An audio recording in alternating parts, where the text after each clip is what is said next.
Manyan malamai da limaman masallatan Juma'a sama da 7 ne a jihar Adamawa suka ziyarci auren farko tun baya ga fara aiki da dokar rage ɗawainiya da ma kauda bid'a cikin auratayyar musulmi a garin Mayo Balwa. Tun baya ga fara wannan doka dai, jama'a da dama ne suka fara musayar ra'ayi mabambanta juna kan wannan batu na ƙayyade kayayyakin lefe a garin. Salihu Yusuf wani matashi ne ɗan shekaru 30 da ya auri Hasiya Marafa, 'yar shekaru 16 kuma ya gwangwaje ta da zannuwa har guda 3. Yar Annabi sallallahu alaihi wasallama wanda take ita ce shugabar mata na duk duniya masu shiga aljanna. Abinda Annabi sallallahu alaihi wasallama babanta ya yi mata aurenta gaba ɗaya daga sama har ƙasa. Idan aka hada abubuwan gaba da idan an yi lissafin kudinsu yanzu ba zai kai 100,000 ba. Kuma ita ce ta fi dukkan matan duniya. Duk mace da take ji da kanta ta kai mace to tana gargashin sai da faɗi mace.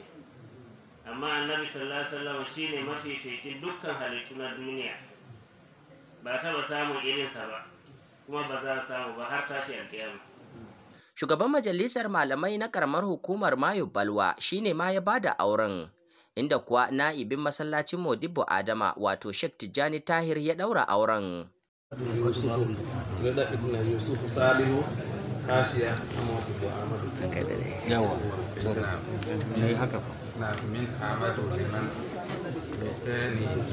Yusuf Salihu Hashiya Marafa da sadaki mako 30,000 naira na stayam Jumbo.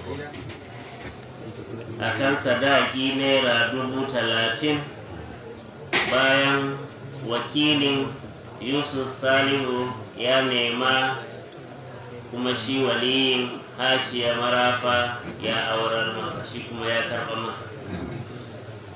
Ardo Bamanga Dalil da ke zama hakimin karamar hukumar Mayo Balwa ya yaba tare da nuna farin cikinsa kan wannan tsari na addinin musulunci. Allah ya ƙara mana albarka. Allah ya daɗa kare mu. Allah ya ƙara mana rahamansa. Kuma duk wanda ya samu ya halarci wannan ɗaurin aure ɗin, Allah ya saka masa da alheri. Kuma a ƙarshe Allah ya mai da kowa gida lafiya. Su ma dai a nasu ɓangaren iyayen ma'auratan sun yaba kwarai da auren 'ya'yansu da suka gani a yau. Farin ciki na gode Allah, na farko na gode Allah. Allah ya sa ya samu yarinya kuma ya isa ya yi aure ya zo ya yi yau kai masa aure, to na yi farin ciki da wannan. Kamar akwai wani tsarin sauwaka auratayya da aka kawo a karamar hukumar Mayo Balwa bisa ga tsarin Annabi Muhammad sallallahu alaihi wasallam. Wata wannan tsarin kuka bi aka gabatar da wannan aure ko kuwa akasin haka? Haka ne, tsarin din ne muka bi. Don abin da ya saka ga Modibo Ahmad nan shine shaman musulmi kan ni kuma ina tare da shi. To da wannan yaro ne kuma duka mun nan ma bala mun bi to kan. Farin ciki daidai idan nana belɗum mai hander bernde nana farin ciki daidai. Ya zaka a bangaren shugabannin addinai da ma masu rawani na sarautar gargajiya, su ma dai sun bi bayan dukkanin wannan shari'a da aka gabatar a yau. Aure yadda ya kamata, za a hana bidi'a, a hana ɗiba-ɗiban abin da bai kamata ba, a yi shi daidai sunnatun nabiyu sallallahu alaihi wasallam. Nan wanda ya aure da sauki, wato babu wanda kai ni kadai nake aure da sauki ma gidan nan duk gaba daya a Adamawa, domin in an zo an tambaye yarinya a take zan tambaye yarinya kina so nawa ka aurar? Na aurar da 18 yaran mata kuma ban taba ganin kayan su ba. To amma ranka daɗe abu ne wanda yake yana da wuya ganin yadda matasan yanzu suka karkata wurin bidiyoyi da nishaɗe da ya kuke yi ne har ku shawo kansu su amince da wannan sabon tsari? Iyaye ne suke barin yara su kasance suna gudu da iyayensu tun farko kai wa ɗanka wato kai masa huɗuba daga gida kafin nan su san koma me a ciki, amma ba a yi komai ba, rana ɗaya ne kawai kaga sai zama musu damuwa.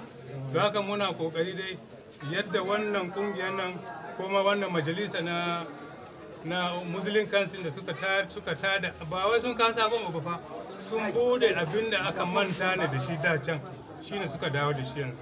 Mu iyayen yara za mu yi kokari mu tabbatar da samarenmu da 'ya'yanmu maza da mata don mu nuna musu wannan ita ce aure mafi albarka ciki. Idan mutum yana son aure mai albarka ya bi wannan ka'ida shine zai samu da su. To amma idan al'adar zai kawo matsala zai hana auratayya, a ga matasa suna nan jigge ba za su yi aure ba, yan mata suna nan jigge ba su yi aure ba, to wannan shi kuma za ku ba da shawara ga yadda ya kamata a yi shi saboda a samu wannan sauki. To haka muka bi mutanen mu duka, alhamdulillah yanzu duk dai sun fahimci Allah subhanahu wa ta'ala cewa in kuntum tuhibbuna Allah fattabi'uni yaghfirkumullah. Idan kun kasance da gaske kuke yi kuna son Allah da manzonsa kenan, to ku bi manzon Allah sallallahu alaihi wasallam. A jawabin yayar amarya ta ce ta yi murna matuƙa dangane da ganin wannan rana na auren ƙanwarta a yau. Ina mata fatan Allah ba ta zama mabiya ɗakinta.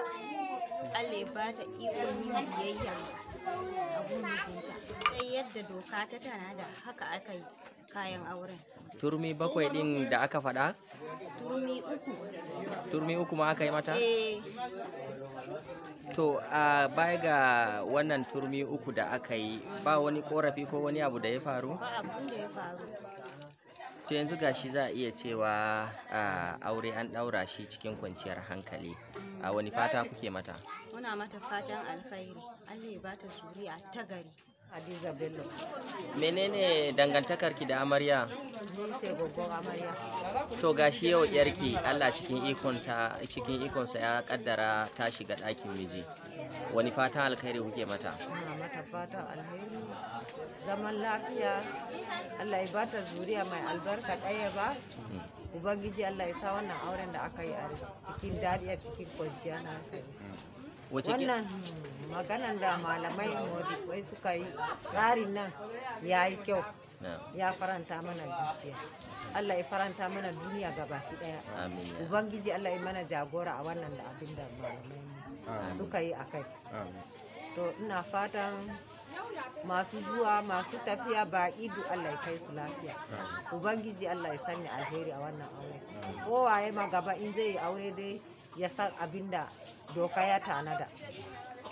To Allah ya yarda. Wani abokana yango. Ni mai magana Nuruddin Usman wanda ka fi da Matawalle Sakingo. Mun yi aure alhamdulillahi, aure ya daidaita. An yi kuma bisa ga tsari, bisa ga dokan Muslim Council. Alhamdulillahi mu ba abin da za mu ce sai bayanin godiya. Muna goda Muslim Council yadda suka taimaka, su ma Allah ya taimake su, Allah ya ba su ladan. Amin. Ku ne na farko a wannan buki da aka yi, kuma kusan shari'a nan da aka tabbatar ku ne na farkon aure. Ya za ku bayyana yadda ku kai kayan auren?